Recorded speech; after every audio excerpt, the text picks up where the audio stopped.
అందరికీ నమస్కారం. Welcome to big TV. ఎన్నో ఆధ్యాత్మిక ప్రశ్నలకు సమాధానం చెప్పడానికి ఇప్పుడు మనతో పాటు ఆధ్యాత్మిక గురువులు, జ్యోతిష్య పండితులు బ్రహ్మశ్రీ కిరణ్ శర్మ గురుగారు మనతో పాటు ఉన్నారు. వారితో మాట్లాడతాం. నమస్కారం గురుగారు. అఖండ లక్ష్మీ ప్రాప్తిరస్తు. గురుగారు, 2 రోజుల్లో వినాయక చవితి. వినాయక చవితి అంటేనే ఇంటిల్లి పాది కూడా ప్రతి ఒక్కరూ వినాయకుని పెట్టుకొని పూజిస్తూ ఉంటారు. అయితే అసలు వినాయక చవితి రోజు ఏ సమయానికి ఇంట్లో పెట్టుకోవాలి అంటే ఏం సమాధానం చెప్తారండి? ఒకటి ఏంటంటే వినాయక చవితి పండుగ శశాస్త్రీయమైనది, ఒకటే రోజు పండుగ, నవరాత్రులు కాదు. ఎప్పుడు చాలామంది తెలియని విషయం ఏంటంటే నవరాత్రి ఉత్సవాలు అనుకుంటారు. నవరాత్రి ఉత్సవాలు కాదు, కేవలం ఏకరాత్రి ఉత్సవం అది. సో ఏ సమయంలో చేసుకోవాలంటే సూర్యోదయానికి ముందే. పూజలు అనేవి ఎప్పుడైనా సరే సూర్యుని మనం మేల్కోలు తప్ప సూర్యుడు మనల్ని మేల్కోలు అంటే మనల్ని మేల్కోలు పాడొద్దు ఆయన. మనం ఆయనకి మేల్కొలుపు చేయాలి. అంటే సూర్యుడు రాకముందే మనం లేచి పొద్దున్న సమయంలో చేసుకోవడం. అయితే కొంతమంది అంటే బుధవారం కదా మనకి దుర్ముహూర్త వర్జాలు చూసుకోండి అంటే ఇంట్లో ఆడవాళ్ళు ఉంటారు కదా, వాళ్ళు స్నానాలు చేయాలి, హడావుడి ఉంటుంది. సో ఇవన్నిటిని మనం చేసుకోవాలంటే 8 నుంచి 10 మధ్యలో కనీసం ఆ సమయంలో మనం వినాయకుడి ఇంట్లో పూజ చేసుకుంటే 8 to 10 వరకు మనం పూజ చేసుకోగలిగితే చాలా అద్భుతమైనటువంటి ప్రయోజనం ఉంటుంది అన్న విషయాన్ని గుర్తుపెట్టుకోండి. అంటే సో ఉదయం సమయంలో 8 to 10 మీకు చాలా మంచిది. ఇక మండపాలలో వచ్చేటువంటి పూజ అనేది చాలామంది సూర్యాస్తమయం తర్వాత మొదలు పెడతారు. 5ంటికి ప్రారంభం చేసుకుంటే చాలా మంచిది. అది ప్రదోషకాలం అంటారు దాన్ని. 5-5:30కి స్టార్ట్ చేసుకోవచ్చు. కానీ గురుగారు, చాలా మంది కూడా మిట్ట మధ్యాహ్నం కూర్చోపెడుతూ ఉంటారు వినాయకుడిని, లేదా రాత్రి సమయంలో మండపాల్లో కూడా రాత్రి 8, 9, 10 గంటల మధ్యలో కొంతమంది నిలబెడుతూ ఉంటారు. ఆ సమయంలో నిలబెడితే ఏమన్నా దోషాలు కానీ ఏమన్నా వచ్చే అనర్థాలు ఏమన్నా వచ్చే? అలా ఏం లేదమ్మా. ఇక్కడ కూడా అలా మీరు అంటే ఈ 8-10 మధ్యలో పెట్టుకోవడం వల్ల దోషం. కానీ మీరు అన్నట్టు ఇళ్లలోగా మాత్రం మధ్యాహ్నం పెట్టుకునేటువంటి వినాయకుడికి దోషమే ఉంటుంది. అది ప్రదోషకాలం కాదు, ఇటు ప్రాతకాలం కాదు, అది అపరాహ్నం అంటారు దాన్ని. అపరాహ్న సమయంలో దేవుడిని పెట్టుకొని మీరు పూజ చేసుకోవద్దు. ఎట్టి పరిస్థితి పనికిరాదు. ఇంట్లో సాయంత్రం పూజ అసలు పనికిరాదు. సాయంత్రం పూజ వేరు, అంటే ఉదయం పూజ చేసుకుని సాయంత్రం చేయడం వేరు, అది రెండోసారి పూజ. కానీ తొలి పూజనే సాయంత్రం చేస్తాను అంటే సాయంత్రం వరకు ఉపవాసం ఉండవుగా. కాబట్టి సాయంత్రం అనేది పూజ పనికిరాదు. ఇళ్లలో ఉదయం మాత్రమే పూజ పనికి వస్తుంది. మంటపంలోకి వచ్చేసరికి అసలు మంటప పూజలు ఎక్కడివి? బయట వీధిలో పూజలు ఏం లేవు. గణపతికి ఎక్కడ శాస్త్రాలు చెప్పబడలా. అది లోకమాన్య బాలగంగాధర తిలక్ గారు అనుసరించినటువంటి ఒక పద్ధతి. స్వాతంత్ర్య సమరంలో అందరూ సమావేశాలు కావడానికి 9 రోజులు పూజ పెట్టుకోండి ఆయన. దాన్ని వీధిలో మనం పెట్టుకుంటాం, మాకు వీధిలో పూజ ఉంటుందని చెప్పేసి ఆయన అలా పెట్టి, అది మనకి ధర్మశాస్త్రంలో లేకపోయినా అంటే పద్ధతి ప్రకారం ఉంది కాబట్టి, పద్ధతి ప్రకారం ఉంది, సంప్రదాయంగా ఉందిగా. అంటే సంప్రదాయంలో కూడా ఉంది. అంటే అందరూ మంచి పని చేస్తారు, భజన చేస్తున్నారు, ప్రసాదాలు పంచుతారు, అందరూ దేవుడిని స్తుతిస్తున్నారు, వైబ్రేషన్స్ బాగా ఉన్నాయి. సో ఈ రకమైనటువంటి కల్చర్ని మెయింటైన్ చేస్తున్నప్పుడు తప్పకుండా మనం అనుకూలంగా దాన్ని మలుచుకున్నాం కాబట్టి అది చేయవచ్చు. దానికి రాత్రి 7, 8, 9, 10 అనేది దాని దోషం ఏం కాదు, తప్పకుండా పెట్టుకోవచ్చు. కానీ మరి అర్ధరాత్రి అనేది కరెక్ట్గా ఆయన పడుకునే సమయంలో పౌళింపు సేవలు ఆయన్ని సుప్రభాత సేవ చేస్తే తప్పు. కానీ మీరు సాయంత్రం 9, 10 వరకు మీరు పెట్టుకోవడం మంచిది, దానికి ఎటువంటి ఇబ్బంది లేదు. గురుగారు, వినాయక చవితి అంటేనే పాలవెల్లి. ప్రతి ఒక్కరు కూడా పాలవెల్లి కడుతూ ఉంటారు. కొంతమంది కట్టని వాళ్ళు కూడా ఉంటారు, అలా కట్టచ్చు అంటారు.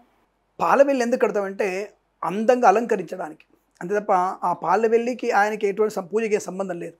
ఆయనకి అందంగా అలంకరించింది. రెండవది, పాలవెల్లి ఎందుకు కడతారంటే ఒక పందిరి కింద ఆయన గజముఖం కదా, ఏడుగు ముఖం కదా, ఆ తొండానికి అనుకూలంగా పళ్ళు అందాలనే భావనతో 2 పళ్ళని 4 మన కంకులు ఉంటాయి, మనకి జొన్న కంకులు, అలాగే మొక్కజొన్న కంకులు, సజ్జ కంకులు, పళ్ళు, సీతాఫలాలు, ఆకులు అన్నీ కూడా కడతారు దానికి. అంటే ఏనుగు కాబట్టి తొందరగా అంది తీసుకోవడానికి.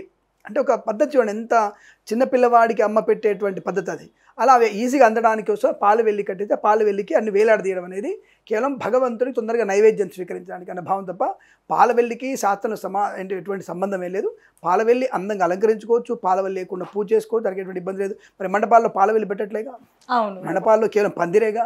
కాబట్టి పాలవెల్లికి దానికి సంబంధం లేదు. పాలవెల్లి ఆచార సంప్రదాయం కాబట్టి దాన్ని అనుసరించవచ్చు, చేసుకోవచ్చు, దానికి ఇబ్బంది. అయితే గురుగారు, ఇంట్లో వినాయకుని పెట్టుకునే వాళ్ళు 1 రోజు లేదా 3 రోజులు 5 రోజులు పెట్టుకుంటూ ఉంటారు.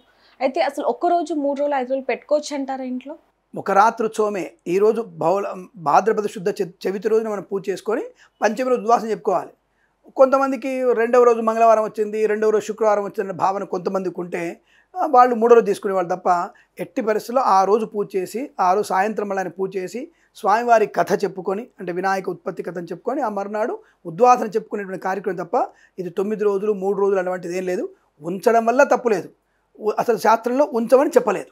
అది విషయం, ఉంచడం తప్పులేదు, శాస్త్రంలో ఉంచమని చెప్పలేదు. కాబట్టి భక్తులు వారి విశ్వాసానికి వదిలేస్తాం కాబట్టి చెప్తున్నాం కదా, ఏకరాత్రి ఉత్సవమే, ఒక రాత్రి మాత్రం ఉత్సవం, అది మర్నాడు ఉద్వాసనే, అది క్లారిటీ ధర్మశాస్త్రం చెప్పబడింది. మిగతా రోజు ఉంచుకుంటామంటే అది మీ సంప్రదాయం, మీ ఆచారం, మీ యొక్క ఇష్టము, మీ స్వామివారి అనుగ్రహంతో ఉంచుకోవచ్చు, దానికి ఎటువంటి ఇబ్బంది లేదు. అయితే గురుగారు ఇంట్లో వినాయకుడు ఉంటే మంచిదే 3 రోజులు 5 రోజులు అనుకుంటూ ఉంటారు. ఒక పాజిటివ్ ఎనర్జీ. పాజిటివ్ ఎనర్జీ ఒక బాగుంటుంది అనేది అనుకుంటూ ఉంటారు. కానీ ఆ సమయంలో పీరియడ్స్ కనుక వస్తే ఏమైనా దోషాలు ఏమైనా వస్తూ ఉంటాయంటారా? ఎలాంటి జాగ్రత్తలు తీసుకోవాలంటే? ఒకటి గుర్తుపెట్టుకోండి, ఇంట్లో ఏ పూజలైనా సరే, ఏ పూజలు జరుగుతున్నా సరే, ఏ వ్రతాలు జరుగుతున్నారే, ఆడపిల్లకి నెలసరి వచ్చినప్పుడు తప్పకుండా వారి ప్రత్యేక గదిలో ఉండాల్సిందే. అంటే పూజ ఆపాల్సిన అవసరం లేదు, పూజ ఆపాల్సిన అవసరం లేదు. ఆ సమయంలో ఆ పూజ కూర్చునే స్త్రీకి ఏమైనా ఇబ్బంది వస్తే కూడా తిరిగి తన పక్క రూమ్లోకి వెళ్ళిపోయి పక్కన కూర్చొని మిగతా పూజ కార్యక్రమాన్ని భర్త గారు నిర్వహించవచ్చు, పిల్లలు నిర్వహించవచ్చు, ఇబ్బంది లేదు. వాళ్ళ పిల్లలకి, వాళ్ళ అమ్మాయిలకి ఏమైనా ఇబ్బంది వచ్చింది, ఆ పిల్లని పక్కన కూర్చోబెట్టి వేరే రూమ్లో కూర్చోబెట్టేసి వీళ్ళు స్వతహాగా, అంటే ఒకవేళ అమ్మాయి అక్కడే ఏమైనా అంటుముట్టు ఉంటే మాత్రం శుద్ధి చేసుకొని పూజ చేసుకోవాలి. అక్కడ అంటుకోలేదు, తప్పకుండా దూరంగానే ఉంది అనుకున్నప్పుడు అమ్మాయిని దూరంగా కూర్చోబెట్టి వీళ్ళు పూజ పూర్తి చేసుకోవాలి తప్ప పూజ ఆపాల్సిన అవసరం లేదు. ఇంట్లో నవరాత్రులు కానీ 3 రోజులు కానీ 1 రోజు కానీ పూజ చేసుకోవచ్చు, కానీ అమ్మాయి ఆ దేవుడి గది వద్దకు రాకుండా ఉండాలి. కానీ గురుగారు చాలా మంది అపపవిత్రం, నువ్వు పూజని అపవిత్రం చేసావంటూ కూడా ఆడపిల్లల్ని నిందించడం ఇలాంటివి జరుగుతూ ఉంటాయి ఇంట్లో. ఇంకా ఆ తర్వాత పూజని కూడా చెయ్యరు, మధ్యలోని పూజని ఆపేస్తారు. దీనివల్ల ఏమైనా ఇబ్బందికరంగా మారే పరిస్థితులు రావచ్చు అంటారు? ఇప్పుడు ఇట్లా సమాజంలో అతి చేస్తే కూడా పిల్లలకి ఇబ్బంది ఏర్పడుతుంది. అసహజమైనటువంటి వ్యక్తిత్వాన్ని పిల్లల ముందు ప్రదర్శించి అది సహజంగా వచ్చేటువంటి నెలసరి, దానికి ప్రత్యేకంగా మనం ఏదో దాచుకోవడానికి ఏం లేదు, అక్కడ సహజంగా వచ్చేది. కాబట్టి ఆడపిల్లకి ఆ సమయం తెలియదు, చిన్నపిల్లల మందు ఇంకోటి, దాని గురించి అనవసరంగా హడావుడి చేసి గొడవ చేసి మనసు పాడు చేసుకోవడం అవసరం లేదు. నిదానంగా పిల్లలకి నాన్న ఈ పూజా సమయంలో ఇలా ఉండాలి, మనం ఇది సంప్రదాయం, ఇలా ఉంటే మనకి గౌరవం, ఇలా ఉంటే మనకి శాస్త్రీయం అని చెప్పగలిగితే పిల్లలు వినగలిగే అవకాశం ఉంది. పిల్లలకి మనమే చెప్పట్లేదు, భయపెడుతున్నాం పిల్లల్ని. ఆ పిల్లలు భయపెట్టడం వల్ల పూజ అనేది మానేస్తున్నారు. కాబట్టి భయపెట్టకుండా, వాళ్ళని కంగారు పెట్టకుండా సంప్రదాయాన్ని వాళ్ళు చెప్తే తప్పకుండా చేస్తే అలాంటి ఇబ్బంది లేకుండా మనం చూసుకోవచ్చు. కానీ పూజలు ఆపుకోవడం, మొత్తం ఆపేసేయడం, అరవడం, కరవడం అనేది కరెక్ట్ కాదన్న విషయం గుర్తుపెట్టుకోండి. సహజంగా వచ్చే ప్రక్రియ పిల్లలకి అర్థమయ్యేట్టుగా మన సంప్రదాయాన్ని, మన సనాతన ధర్మాన్ని పాటించే విధానం చెప్పాలి. ప్లస్ వాళ్ళకి సహజంగా వచ్చేటువంటి నెలసరి కానివ్వండి, ఇతరత్ర ఏమైనా శారీరక మార్పులు కానీ వాళ్ళు చెప్పే ప్రయత్నం, ఇలా ఉండాలి, ఇలాంటి డ్రెస్ వేసుకోవాలనే విషయాన్ని, పూజ దగ్గర ఏమిటి, బయటికి వెళ్ళినప్పుడు ఎలా ఉండాలనే విషయం చెప్పితే ఇలా వినగలిగే అవకాశం ఉంది. వాళ్ళకి అర్థమయ్యేట్టు చెప్పాలి, వివరంగా చెప్పాలి, అంత ఒకటే తేడా, ఇంకోటి ఏం లేదు. గురుగారు ఒక చిన్న ప్రశ్న అండి, మనం ఒక రీల్స్ చూస్తూ ఉండొచ్చు, అర్ధనారీశ్వరి ఆలయంలో ఎవరైతే ప్రధాన అక్కడ గుడిని నిర్మించిన వాళ్ళు ఉన్నారో వాళ్ళు ఒక మాట చెప్పడం జరిగింది. అంటే పీరియడ్స్ వచ్చినా సరే ఏం పర్వాలేదు, గుడికి వెళ్ళొచ్చు, దర్శనం చేసుకోవచ్చు అంటూ కూడా వాళ్ళు చెప్తున్న మాటలు బాగా హల్చల్ అయ్యాయి ఎప్పటి నుంచో. కానీ చాలామంది ఇప్పుడు దాని గురించి మాట్లాడుతున్న పరిస్థితి, అంటే వినాయక చవితి సందర్భంలో ఆ సమయంలో నెలసరి వచ్చినా పర్లేదు, పూజ చేసుకోవచ్చు అంటూ కూడా కొంతమంది చెప్తూ ఉన్నారు. అంటే ధర్మము, ధర్మశాస్త్రము, దాని వివరణ అటువంటి తెలియని దౌర్భాగ్యులు మాత్రమే. అది అర్ధనారీశ్వర దేవాలయం ఉండని, కేదార్నాథ్ దేవాలయం ఉండని, శ్రీశైల భ్రమరాంబిక దేవాలయ ప్రధాన పూజారి కానీ ఇంకెవరైనా సరే ఇలాంటివి చెప్పినవాడు, బ్రాకెట్లు పెట్టుకోండి, ఎవడైనా సరే ఇలాంటి విషయాలు చెప్పినవాడు మూర్ఖుడు, వాడి జ్ఞాన పరిత్యం లేదని అర్థం. అంటే కించిత్ జ్ఞానం కూడా లేదర్థం. ఆడపిల్లకి నెలసరి వచ్చినప్పుడు కూర్చోడానికి ఇబ్బంది పడుతుంది, ఆ వస్త్రధారణ అవన్నీ కూడా ఇబ్బంది పడుతుంది. ఇంగిత జ్ఞానం లేదా మీకు, కనీసం ఇంగిత జ్ఞానం లేదా? అటువంటి ఇంగిత జ్ఞానం లేకుండా పిల్లలు వచ్చినా మీరు పూజల్లో కూర్చొని చెప్పేటువంటి వ్యక్తులు వాడు బ్రాహ్మణుడు కాడు, శాస్త్రం చదువుకున్నాడు అంతకన్నా కాదు. ఎట్టి పరిస్థితుల్లో అటువంటి 4 రోజులు పూజ, 4 రోజులు 4 రాత్రులు ఆడపిల్ల నెలసరి వచ్చినప్పుడు పూజలకి పనికిరాదు, అర్హురాలు కాదు.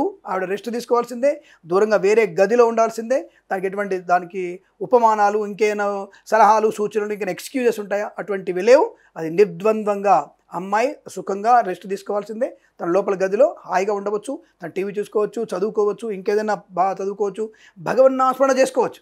బయటికి చదవకూడదు కానీ మనస్మరణ చేసుకోవచ్చు, దానికి ఎటువంటి ఇబ్బంది లేదు. కానీ పూజలు కూర్చోడానికి ఇబ్బంది, ఏదో మీకు అయ్యప్ప స్వామి తీసుకుపోయి శానిటరీ నాప్కిన్ ఇసిరేసాం, మేము ఇక్కడే ఇట్లా కూర్చుంటాం అనేది మాత్రం అది కుదరదు. తోడకలు తీసేటువంటి స్థితి బాగా ఉంది. జాగ్రత్త, ఒళ్ళు దగ్గర పెట్టుకొని నోరు దగ్గర పెట్టుకుంటే మంచిది. ఆ నెలసరి ఉన్నప్పుడు ఆడపిల్లలు జాగ్రత్తగా ఉండాలి. పూజలు అయినా సరే నోరు దగ్గర పెట్టుకుని మాట్లాడండి, విషయ పరిజ్ఞానం ఉంటేనే మాట్లాడండి, లేదా మాట్లాడకూడదు. జాగ్రత్త, నెలసరి ఉన్నప్పుడు పూజలకి వాళ్ళు అర్హులు కారు, పనికి రారు. That's all. గురూజీ, ఇంట్లో వినాయకుని పెట్టుకున్న తర్వాత అంటే చాలా మంది ఇంట్లోనే నిమజ్జనం చేద్దాం అనుకుంటారు, మరి కొంతమంది మండపంలో ఉన్న వినాయకుని దగ్గర పెట్టుకుందాం అనుకుంటారు. ఈ రెండిట్లో ఏది మంచిది అంటారు? ఇది మంచి ప్రశ్న. ఎందుకంటే మేము కూడా మండపాల దగ్గర పూజ చేస్తున్నప్పుడు వినాయకులు చాలా తీసుకొస్తుంటారు, తొక్కుతుంటారు. పూలదండ వేయడానికి పెద్ద వినాయకుడికి తగులుతుంటాయి, కాళ్ళ దగ్గర పెడతారు, కింద పడి భిన్నం అయిపోతుంది.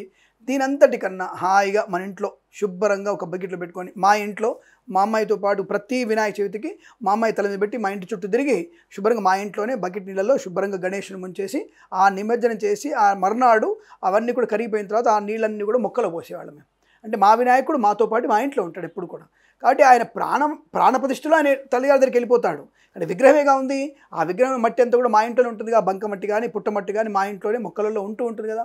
కాబట్టి మన ఇంట్లో నిమజ్జనం చేసుకోవడం శ్రేయస్కరం. కాబట్టి మట్టి వినాయకుడిని పూజించండి, మన ఇంట్లో నిమజ్జనం చేయండి. మండపంలో దేవుడి దగ్గర పెట్టినప్పుడు కాలు తగిలి కింద పడి భిన్నం అవుతున్నాయి, అది దోషం ఏర్పడుతుంది. కాబట్టి మీ ఇంట్లోనే అపార్ట్మెంట్లో ఉన్నా సరే మీ ఇంట్లో బకెట్లు నీళ్ళలో ముంచి పెట్టండి. 2-3 రోజుల తర్వాత మీరు మామూలుగానే మొక్కల్లో పోసేయండి, ఇబ్బంది లేదు. శుభమస్తు. గురుగారు, చివరిగా వినాయక చవితి రోజు చిన్న చిన్న పొరపాట్లు చేస్తూ ఉంటారు, వాటి వల్ల జీవితకాలం కూడా ఇబ్బంది పడుతున్న కొంతమంది సందర్భాలు కూడా, సమస్యలు కూడా చెప్పుకుంటూ ఉంటారు మీకు.